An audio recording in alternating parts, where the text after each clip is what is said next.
झारखंड विधानसभा चुनाव का बिगुल बजते ही तमाम राजनीतिक पार्टियां जल्द से जल्द सभी 81 सीटों पर प्रत्याशियों की घोषणा करने में जुट गई है। जयराम महतो की पार्टी झारखंड लोकतांत्रिक क्रांतिकारी मोर्चा ने आज प्रत्याशियों की तीसरी लिस्ट जारी कर दी है। तीसरी लिस्ट में 8 सीट, जिसमें सिल्ली, घाटशिला, पोटका, जमशेदपुर ईस्ट, महागामा, कांके, रांची, जरमुंडी, पौरैया हाट से प्रत्याशियों के नामों की घोषणा कर दी गई है। आगामी विधानसभा की तीसरी सूची जो जेएलकेएम की तरफ से आने वाली है, उसके लिए आज प्रेस वार्ता रखा गया है। आज इस प्रेस वार्ता में हम कुछ प्रत्याशियों का नाम का घोषणा करेंगे। सबसे पहले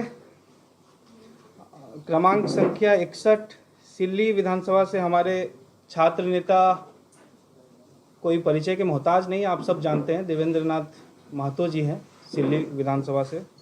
अगला क्रमांक संख्या 45 घाटशिला से, जो डिस्ट्रिक्ट ईस्ट सिंहभूम आता है, रामदास मुर्मू जी हैं।